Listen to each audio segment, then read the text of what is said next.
Sponsor by Riddhi Siddhi cement, गुणस्तरको नयाँ स्तर।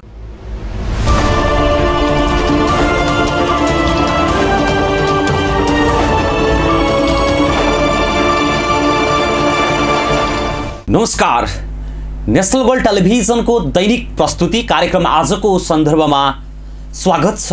म दिपेश दहाल। दर्शकवृन्द, कार्यक्रम आजको सन्दर्भमा हामी देशभर भएका सामाजिक, आर्थिक, राजनीतिक साथै हर क्षेत्रका विषयवस्तुलाई विश्लेषणात्मक ढङ्गले प्रस्तुत गर्ने गर्छौँ। बागमती प्रदेशको राजधानी हेटौडा स्थित मदन भण्डारी स्वास्थ्य विज्ञान प्रतिष्ठान हेटौडा अस्पतालको आयोजनामा र शहीद गंगालाल राष्ट्रिय हृदय रोग केन्द्र बाँसबारी काठमाडौँको विशेष सहयोगमा शनिबार बृहत एक दिने विशेष मुटुरोग निशुल्क स्वास्थ्य शिविर सम्पन्न भएको छ। पत्रकार सम्मेलनमा शिविरको बारेमा समग्र जानकारी दिँदै शहीद गंगालाल हृदय रोग केन्द्र बाँसबारीका कार्यकारी निर्देशक डाक्टर चन्द्रमणि अधिकारीले 600 भन्दा बढीले शिविरमा सेवा लिएको र त्यसमध्ये 200 जनाको मुटुको भिडियो एक्सरे गरेको, 330 जनाको इसिजी गरेको बताउनु भएको छ। शिविर सेवा लिएका मध्ये 80% विशुद्ध मुटु रोगी भएको उहाँको भनाइ छ। आज हामीले लगभग 600+ बिरामीहरू हेऱ्यौँ। त्यसमध्ये 200 जनाको हामीले मुटुको भिडियो एक्सरे, त्यसलाई हामी इको भन्छौँ, इको गऱ्यौँ। अनि 330वटा इसिजी गऱ्यौँ। अहिले पनि यो पत्रकार सम्मेलन यता भइरहेको पनि उतापट्टि हाम्रो इसिजी र इको काम भइरहेछ। त्यसैले केही साथीहरू आउन पाउनुभएको छैन।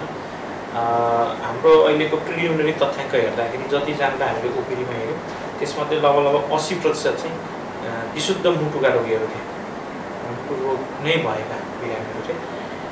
सबै प्रकृतिका रोगहरू भएका बिरामीहरू आएको थिए, जस्तै जन्मजात मुटु रोगका पनि आएको थिए, बाथ मुटु रोगका पनि आएको थिए, त्यसपछि हृदयघात मुटु रोगको, अनि उच्च रक्तचाप, अनि त्यसपछि मधुमेहका प्लस उच्च कोलेस्ट्रोल भएका पनि बिरामी आएका थिए।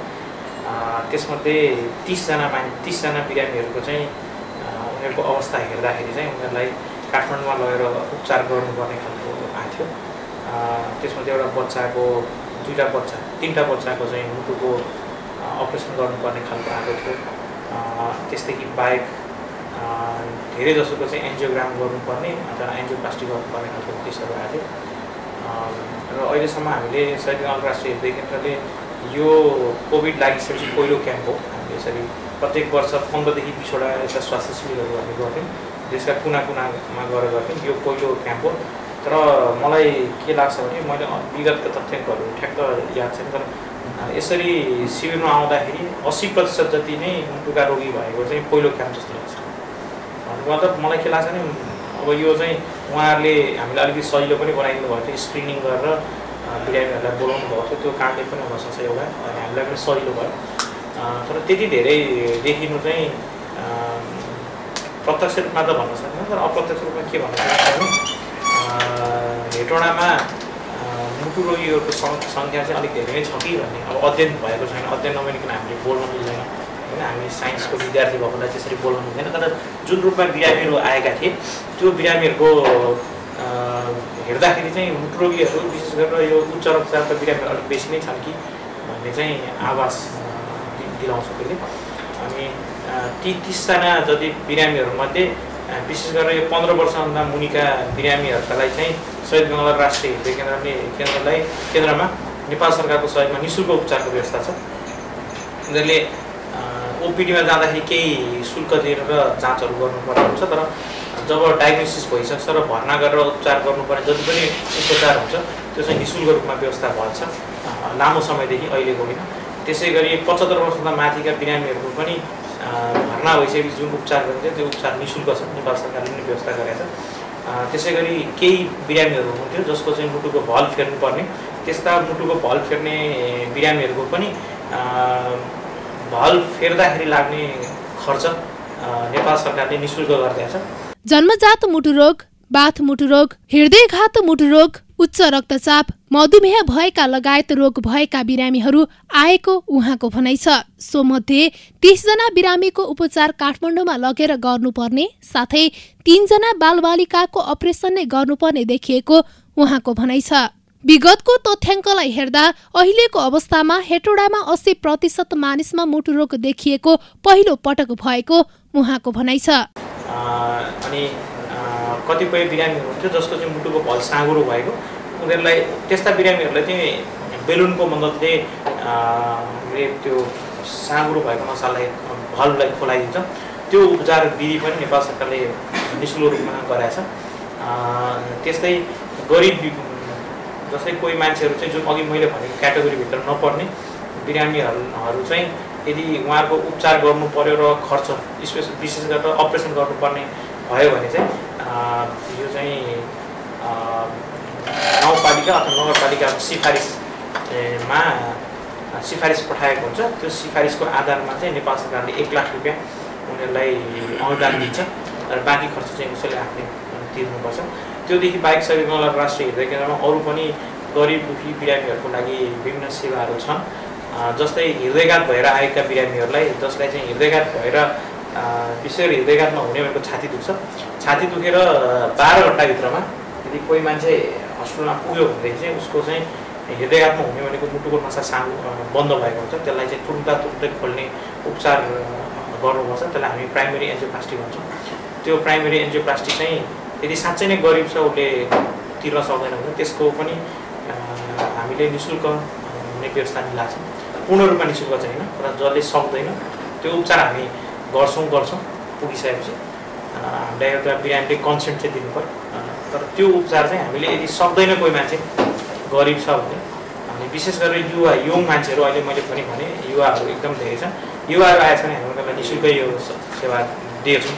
यदि उसले पैसा तिर्न सक्दैन, मेरो केही खर्च मस्त छैन भने हामी त्यसको निःशुल्क व्यवस्था गर्दैछौँ। त्यो चाहिँ नेपाल सरकारकै सहयोगमा नेपाल सरकारले सर्टेन पैसा दिएछ, त्यसभित्र गएर हामी त्यो सेवा दिइरहेछौँ।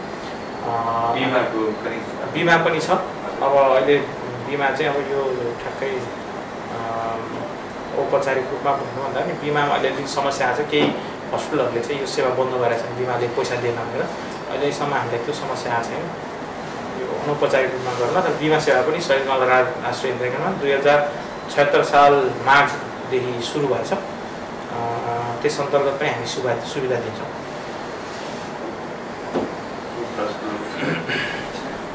साथीहरूको कुनै प्रश्न छ भने राखिदिनु होला। यो मुटुरोग सम्बन्धी रोग चाहिँ खास गरी चाहिँ कुन उमेरसम्म अब यस्तो छ, धेरै जसो मान्छेलाई चाहिँ के लाग्छ नि, मुटुरोग भन्ने बित्तिकै हृदयघात मुटुको रोग मात्र सम्झिनुहुन्छ होइन। तर त्यो चाहिँ सरासर गलत छ कि मुटुरोग भनेको भर्खरै जन्मिने बित्तिकै पनि उसलाई रोग लागेको हुनसक्छ मुटुको होइन। अब हाम्रो जस्तो देशमा चाहिँ साधारणतः त्यो डायग्नोसिस हुन पाउँदैन होइन। डायग्नोसिस हुन नपाएको हुनाले अनि पछि गएर हामीले त्यो रोग पत्ता लगाउँछौँ। तर मुटुको रोग चाहिँ प्रकृति फरक पर्छ। जन्मजात मुटु रोग भनेको आमाको पेटबाट जन्मिने बित्तिकै लिएर आएको।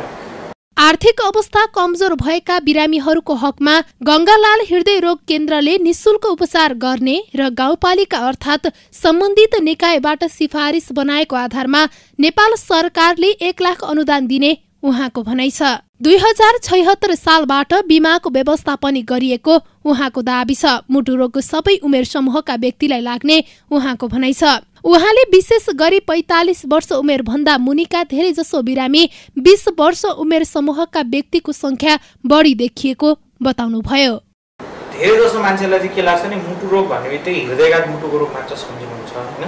तर त्यो चाहिँ सरासर गलत छ कि मुटुरोग भनेको भर्खरै जन्मिने बित्तिकै पनि उसलाई रोग लागेको हुनसक्छ मुटुको होइन। अब हाम्रो जस्तो देशमा चाहिँ साधारणतः त्यो डायग्नोसिस हुन पाउँदैन होइन। डायग्नोसिस हुन नपाएको हुनाले अनि पछि गएर हामीले त्यो रोग पत्ता लगाउँछौँ। तर मुटुको रोग चाहिँ प्रकृति फरक पर्छ। जन्मजात मुटु रोग भनेको आमाको पेटबाट जन्मिने बित्तिकै लिएर आएको होइन। त्यो रोग लागेको हुन्छ, हामीले डायग्नोसिस गर्न सक्दैनौँ। धेरै जस्तो सिरियस कन्डिसनलाई त तुरुन्तै डायग्नोसिस हुन्छ, कतिपय त जन्मिने बित्तिकै मरिहाल्छन् होइन। त्यसले कुन समूहलाई भन्दा पनि अहिले नेपाल यस्तो अब एउटा 3 करोड जनसङ्ख्या भएको एउटा देश भयो होइन। त्यसमा मुटु रोगको टेक्स्ट बुकमा लेखेका रोगहरू सबै किसिमको नेपालमा भेटिन्छ। अब सानो उमेरलाई पनि देखिन्छ, अब बुढेसकालमा पनि देखिन्छ। तर तपाईँले सोध्न खोज्नुभएको जुन क्वेसन हो त्यो चाहिँ मैले कसरी बुझ्छु भने धेरै जसैले यदि मुटु रोग कुन समूहमा छ भनेर सोध्नु भने मैले बुझ्ने के हो भने हृदयघात मुटु रोग चाहिँ कुन समूह भन्ने नै बुझ्छु। साधारणतया हामी के भन्थ्यौँ भने 40 वर्षभन्दा कम उमेरका मान्छेहरूलाई चाहिँ हृदयघात मुटुको रोग देखिने सक्ने सम्भावना एकदमै कम छ भन्थ्यौँ। तर त्यो अघि मैले उहाँलाई पनि भने अहिले चाहिँ त्यो नेपालमा बढिरहेछ। लगभग शहीदनगर राष्ट्रिय हृदय केन्द्रको विभिन्न अध्ययनहरूले के थाहा छ, विभिन्न पटक गरेको अध्ययनहरूले चाहिँ लगभग 12% हृदयघात भएर आएका बिरामीमध्ये 12% चाहिँ 45 वर्षभन्दा कम उमेरका हृदयघात भएका बिरामीहरू छन्। त्यसमध्ये सबभन्दा कमको मलाई थाहा भएछ 20 वर्षको मान्छेलाई हृदयघात भएर आएको थियो। उसलाई हामीले चाहिँ मैले अघि भनेको सर मुटुको नसा साँघुरो थियो, उसलाई हामीले प्राइमेरी एन्जियोप्लास्टी सेवा गरेका थियौँ। धूम्रपान जङ्क फुडको बढी प्रयोगले हृदयघात बढी हुने गरेको उहाँको भनाइ छ। त्यसलाई नियन्त्रण गर्नका लागि राष्ट्रिय नीति नै बनाएर विभिन्न सचेतनाका कार्यक्रम चलाउँदा रोगमा कमी आउन सक्ने उहाँको भनाइ छ। नेपालमा मुटुरोग सम्बन्धीका बिरामी बढ्नुका मुख्य कारण स्वास्थ्य संस्थाहरूको पहुँच न्यून रहेको उहाँको भनाइ छ। त्यसैले अहिले चाहिँ हामीलाई सबभन्दा अप्ठ्यारो परिरहेको अथवा देशलाई नै सबभन्दा अप्ठ्यारो परेको भनेको चाहिँ युवा अवस्थामा हृदयघात हुनु भनेको चाहिँ त्यो चाहिँ देशको मुटु रोग अथवा स्पेसली हृदयघात मुटु रोगको रोकथामको लागि गर्नुपर्ने जुन किसिमको कार्यहरू हुन्छन् त्यो कार्यहरू चाहिँ अलिकति हामीले त्यसलाई प्राथमिकता नदिएको हो कि भन्ने लाग्छ। अब त्यसमा पनि के छ भने युवा अवस्थामा हुने हृदयघातको प्रमुख कारण अहिले जस्तै हामीले गरेको अध्ययनहरूमा चाहिँ हामीले विशेष गरेर चारवटा कुरालाई अध्ययन गर्छौँ। एउटा चाहिँ उच्च रक्तचाप, उच्च कोलेस्ट्रोल, अनि मधुमेह प्लस चुरोट खैनीको सेवन। हामीले हेर्दाखेरि चाहिँ के देखिन्छ भने ती 12% जुन हृदयघात भएका युवा हृदयघातका बिरामीहरू थिए तीमध्ये धेरै जसो चाहिँ चुरोट र खैनीको सेवन गर्ने हुन्छ, लगभग 70%। यसै गरी अस्पताललाई हेर्ने दृष्टिकोणमा सकारात्मक परिवर्तन लिएर आउन जरुरी रहेको उहाँको दाबी छ। अस्पतालमा बिरामीको मृत्यु भएको समयमा डाक्टरको लापरवाहीले मृत्यु भएको भने मानसिकतालाई परिवर्तन गर्नुपर्ने उहाँको भनाइ छ। मानिसमा सकारात्मक भन्दा पनि नकारात्मक मानसिकता वृद्धि हुँदै गएको उहाँको भनाइ छ। यसै गरी पत्रकार सम्मेलनमा बोल्दै मदन भण्डारी स्वास्थ्य विज्ञान प्रतिष्ठानका रजिस्ट्रार राजेश प्रसाईले आगामी दिनमा थोरै शुल्क लिएर भए पनि मुटु सम्बन्धी रोगको उपचार गर्ने बताउनु भएको छ। गंगालाल राष्ट्रिय हृदय रोग केन्द्रले मुटु रोग सम्बन्धी 6 महिनाका लागि तालिम दिने र हेटौडा अस्पतालबाट पनि मुटु सम्बन्धी पूर्ण उपचार हुने र रिफर गरेर अन्यत्र पठाउनु पर्ने बाध्यता हट्ने उहाँको भनाइ छ। इको इसिजी लगायतका अनि रोगबारे कस्ता कस्ता खालका रोगीहरू आए भन्ने डिटेलमा डाक्टर साहबले जानकारी गराउनु हुनेछ र मदन भण्डारी स्वास्थ्य विज्ञान प्रतिष्ठान र गंगालाल हृदय रोग केन्द्र बीच भएको हाम्रो एमओयू अनुसार यो सुरुवाती फेज थियो। हामीले आज सबै कुरो निःशुल्क गर्यौँ। आगामी दिनहरूमा हामीले केही थोरै शुल्क लिएर मुटु सम्बन्धी रोगको कमसेकम महिनामा एकचोटि दुईचोटि हामी सुरुवाती गर्छौँ र डाक्टर साहबले भविष्यमा चाहिँ हाम्रो एकजना फिजिसियनलाई 6 महिनाको ट्रेनिङ हामी गंगालालले दिन्छौँ, पठाइदिनुहोस् भन्नुभएको छ। अनि त्यस पछाडि चाहिँ 1 वर्षभित्रमा हामी दैनिक रूपमा यहाँ इको टिएमटी लगायत सेवासहितको कार्डियोलोजिस्ट फिजिसियन सेवा हामी यहाँ विस्तार गर्ने हाम्रो योजनाबाट यो आजको दिन सुरुवात भएको जानकारी गराउन चाहन्छु। र आजको यस शिविरको बारेमा कस्ता रोगीहरू आएर इको इसिजी लगायतका र बिरामीको प्रकृति र डाक्टर साहबले हेर्नु भएको आजको शिविरका बिरामीहरूको बारेमा हेरिसकेपछि मकवानपुर जिल्लामा मुटु रोग सम्बन्धी विशेषज्ञ नभएको उहाँको भनाइ छ। अबको 1 वर्षभित्रसम्ममा तालिम दिएरै भए पनि विशेषज्ञ डाक्टर लिएर आउने उहाँको दाबी छ। र तपाईँ हामीलाई पनि यसो मुटु दुख्यो भने हामी अहिले अप्ठ्यारै अवस्थामा छौँ, यथार्थ हेर्ने हो। र आजसम्म यहाँ इतिहासमा मुटुको डाक्टर स्थायी रूपमा बस्नु भएको छ, दरबन्दी छैन। मुटु रोग सम्बन्धी विशेषज्ञको दरबन्दी छैन। अनि हामीले के गरेका छौँ भने हामीले चाहिँ अब सुरुवात त गरौँ।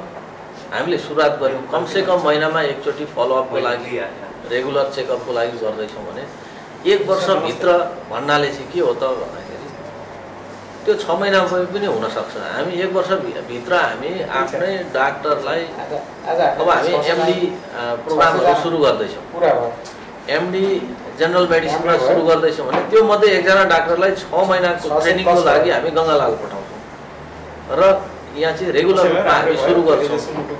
तर त्यो सँगसँगै के छ भने हामी छात्रवृत्तिमा पढेका मुटु रोग विशेषज्ञलाई डाक्टर साहबसँग हिजो बेलुकी पनि मैले पर्सनली डाक्टर साहब कोही आइडेन्टिफाइड भयो भने भन्नु होला, स्वास्थ्य सचिवसँग पनि हामी गएर कुरा गरौँला। यही बिचमा पनि 2 महिना 4 महिनामा पनि छात्रवृत्ति करारमा मुटु रोग सम्बन्धी पढेको डाक्टर हुनुहुन्छ भने एकजना चाहिँ हजुरले स्पेसली हेटौडाको लागि पहल गरिदिनुपर्छ भनेर भनेको छु, म गर्छु पनि भन्नुभएको छ। अब मुटु रोग सम्बन्धी डाक्टरको उत्पादन पनि एकदम कम छ नेपालमा, अनि त्यो हिसाबले पनि यदि इजिली एभाइलेबल भएको त हामी भ्याकेन्सी खोलेर तुरुन्तै ल्याउन पनि सक्छौँ। यसैगरी हेटौडा अस्पतालमा मुटु सम्बन्धी उपचार हुँदै नहुने नभएको हेटौडा अस्पतालका मेडिकल सुपरिन्टेन्डेन्ट डाक्टर रामचन्द्र सापकोटाले बताउनु भएको छ। मुटु रोगका बिरामीलाई प्राथमिक उपचार हेटौडा अस्पतालमा गरिने र भेन्टिलेटरमा लानुपर्ने जस्ता अवस्था आए रिफर गर्ने गरेको उहाँको दाबी छ। यो सर्भिस चाहिँ हामीकोमा आयो भने हामीले इसिजी गर्छौँ, इसिजी गरेर मुटुको सम्बन्धीको इसिजीमा त्यो पिक्सहरू देखियो अथवा एमआई भएको जुन मुटुको हार्ट एट्याक भएको भन्ने जस्तो देखियो भने केही रगतका जाँचहरू पनि गरेर परीक्षण गरेर र बिरामीको क्लिनिकली सिम्पटम्स चाहिँ मुटु रोग सम्बन्धित हो भने अब टाइम हुन्छ, गोल्डन आवर हुन्छ। अब हामीले यहीँ उपचार गर्न नसक्ने ठाउँमा त्योभन्दा पछि बिरामीलाई भेन्टिलेटरमा राख्नुपर्ने अथवा पिसिआई छिट्टै एन्जियोप्लास्टी गर्नुपर्ने केसलाई हामीले यहाँ अड्काएर राख्नु ठिक हुँदैन। तसर्थ पनि त्यस्ता बिरामीलाई हामीले जति बिरामीलाई यहाँबाट पठाएका छौँ, अघि डाक्टर साहबले भने जस्तै पठाएका बिरामीको पनि टाइमली गएका बिरामीको बाँच्ने सम्भावना अलि बढी अथवा पठाएको बिरामीको मध्येको 50% बिरामीको मृत्यु भएको हुनसक्छ। तर 50% बिरामीहरू सायद भरतपुरमै गएको भए पनि अथवा गङ्गालालमा गएको भए पनि बाँचेर आउनु भएको पनि त इतिहास छ। भनेको अर्थ त्यो डायग्नोसिस यदि यहाँबाट मिस भएको भए हामीले यहाँबाट पठाउँदा चाहिँ हामीमाथि आरोप के लागिरहेको हुन्छ भन्दाखेरि चाहिँ खाली रिफर गर्छ, रिफरल हस्पिटल मात्रै भयो, यो केही गरेर भन्ने लाग्छ। तैपनि त्यो पनि ट्रिटमेन्टको पार्ट हो। किन भन्दाखेरि उहाँहरूले हामीलाई ट्रेनिङ दिनुभएको छ, हाम्रो मेडिकल अफिसर 2 जना गएर ट्रेनिङ पनि लिएर आउनुभएको थियो। फर्स्ट प्राइमेरी म्यानेजमेन्ट भनेको के हो, मुटुको रोगको बिरामी आइसकेपछि भन्ने प्रकारको नलेज त सबै फिजिसियन डाक्टरहरूलाई हुन्छ। उहाँहरूले सुरुमै प्रारम्भिक चरणमा दिनुपर्ने औषधिहरू यहाँ दिनुहुन्छ, एस्पिरिन दिनुहुन्छ, त्यसपछि अर्को रगत पातलो बनाउने औषधि दिनुहुन्छ र उहाँहरूले भर्खरै रिसेन्टली केही ट्रेनिङहरू पनि दिएर पठाउनु भएको छ। त्यो प्राइमेरी ट्रिटमेन्ट हामी यहाँ गरेर पठाउँछौँ। केही पनि नदिकिन पठाउने हो भने मुटु रोग सम्बन्धीको बिरामीको मोर्टालिटी रेट अझै हाई भएर जान्छ। हाम्रो यदि प्राइमेरी म्यानेजमेन्ट नपाउने हो अथवा इसिजीमा केही पनि छैन, घरमा गएर ग्यास्ट्रिक हो भनेर सुत्न पठाइयो भने त झनै मोर्टालिटी हाई हुन्थ्यो। तर हामीले यहाँ प्राइमेरी म्यानेजमेन्ट गरेर पठाउँछौँ। त्यो बिरामी आजकल त भरतपुरमा पनि त्यो एन्जियोप्लास्टीको सेवा सुरु भएको छ। काठमाडौँमा गइयो भने काठमाडौँको 2टा हस्पिटल स्पेसलाइज सेन्टरकै रूपमा काम गर्छन् र अन्य अस्पतालमा पनि यो सेवा उपलब्ध छ। त्यो कारणले गर्दाखेरि पनि बिरामीलाई सहजता त पक्कै भएको हो। तर यहीँ बसेर गर्नको लागि अब अघि कुरा गरे जस्तो केही प्राविधिक कारण होलान्, रेजिडेन्सीको व्यवस्था यहाँ नभएको व्यवस्था होला, त्यो कारणले गर्दाखेरि हामीले अब सरहरूसँग सल्लाह गरिरहेका छौँ। मुटु रोग सम्बन्धी डाक्टरहरूलाई तालिम दिएर आगामी दिनमा हेटौडा अस्पतालमा नै मुटु रोग सम्बन्धी उपचार गरिने र रिफर गरेर अन्त जानुपर्ने बाध्यता हट्दै जाने बताउनु भएको छ। निर्देशक नै यहीँ आउनु भएको छ, यो हस्पिटलसँग एमओयू भएको छ।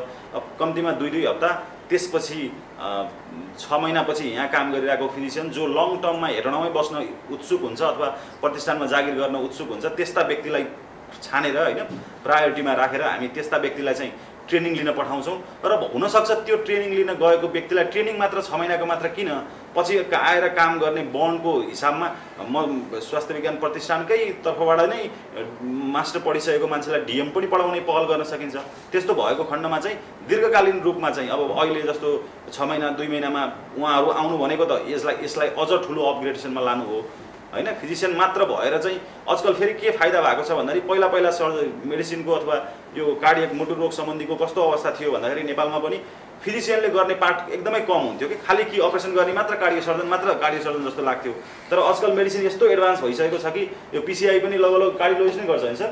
पिसिआई कार्डियोलोजिस्टले गर्छ। पिसिआईको प्रविधि हामीसँग थिएन पहिला हामीले मेडिसिन मात्र चलाउनु पर्थ्यो। अब अहिले पिसिआई भनिसकेपछि यति राम्रो लाइफ सेभिङ भइदिएको छ कि त्यो कार्डियोलोजिस्टले पनि गर्न सके। ओपन हार्ट सर्जरी हाम्रो सेन्टरमा नभए पनि त्यस्तो धेरै फरक पर्दैन। भाल्भुलर हार्ट डिजिजहरू जो बच्चामा हुन्छ त्यो हामीले यहाँ गर्न सकेनौँ भने पनि बच्चाको ज्यान तत्काल गइहाल्ने होइन।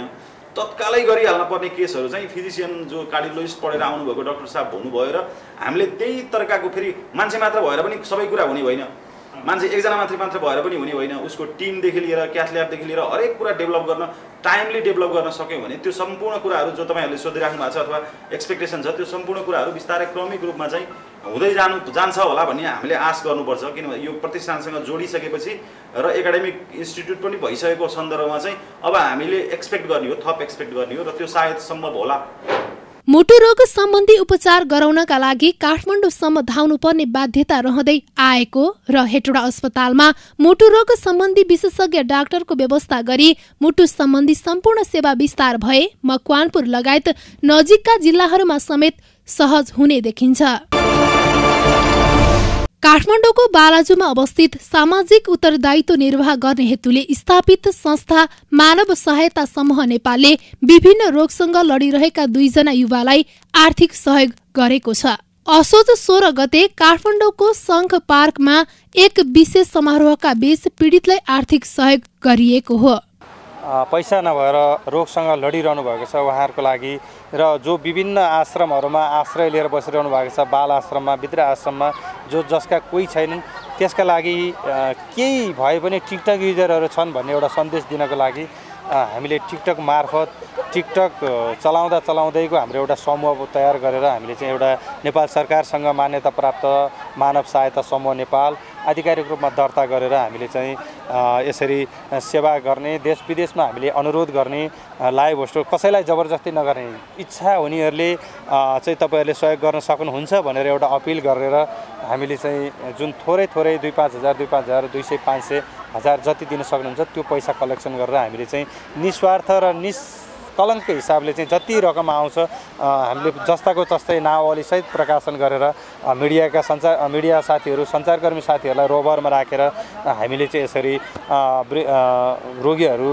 जो बिरामी हुनुहुन्छ उहाँहरूको लागि केही थोरै भए पनि मलमपट्टि लागोस्, हाम्रो यो पुण्य कर्मले उहाँहरूको स्वास्थ्यमा चाहिँ सबल होस् र उहाँहरू दैनिक जीवनमा फर्किन सक्नुहोस् भन्ने उद्देश्यले हामीले गरेको छ। मानव सहायताका अध्यक्ष टीका प्रसाद तिमसिनाका अनुसार आर्थिक अभावका कारण पाल्पा झिर भन्ज्याङ 7का 16 वर्षीय रक्त अल्पताका बिरामी सुमन दर्लामी र धादिङ गल्छी 5का पक्षघातका बिरामी 29 वर्षीय अशोक तामाङलाई सहयोग हस्तान्तरण गरिएको हो। पाल्पा को 16 वर्षको भाइ जो रक्त अल्पताको बिरामी हुनुहुन्थ्यो उहाँको लागि 80,010 र जो धादिङका अर्को एकजना हुनुहुन्छ जो प्यारालाइसिसको बिरामी हुनुहुन्थ्यो उहाँहरूलाई हामीले 80,010 जनै दुवैजनालाई 80,000 रुपियाँ हामीले चाहिँ प्रदान गरेका छौँ। यो रकम उठ्नुमा देश विदेशमा रहनुभएका टिकटक चलाउने साथीहरू धेरै धन्यवादका पात्रहरू हुनुहुन्छ। मानव सहायता समूहद्वारा 1,60,000 आर्थिक सहयोग गरिएको छ। उक्त सहयोग रकम टिकटकमा लाइभ बसी देश तथा विदेशमा रहेका नेपालीहरूले संकलन गरी पठाएको अध्यक्ष तिमल सिन्हाले जानकारी दिए। कार्यक्रममा बोल्दै अध्यक्ष तिमल सिन्हाले टिकटक लाइभमा बसेर संकलन भएको रकम समान दुवै पीडितलाई 80,010 रुपियाँका दरले हस्तान्तरण गरिएको हो। उक्त रकम मानव सहायता समूह नेपालका अध्यक्ष टीका प्रसाद तिमल सिन्हाले दुवै बिरामीलाई हस्तान्तरण गर्नुभएको थियो। उक्त कार्यक्रममा संस्थाका सम्पूर्ण पदाधिकारी तथा सदस्यहरूको उपस्थिति रहेको थियो। हवस् त कार्यक्रम आजको सन्दर्भ आजलाई यति नै। कार्यक्रम कस्तो लाग्छ प्रतिक्रिया सल्लाह सुझाव दिन नभुल्नुहोला। साथै हामीलाई हाम्रो फेसबुक र युट्युबमा फलो गर्न सक्नुहुनेछ। भोलि पुनः नयाँ विषय र प्रसङ्गका साथ उपस्थित हुने नै छौँ। तबसम्मका लागि बिदा दिनुहोस्। नमस्कार। हेर्दै गर्नुहोला नेसनल गोल्ड टेलिभिजन।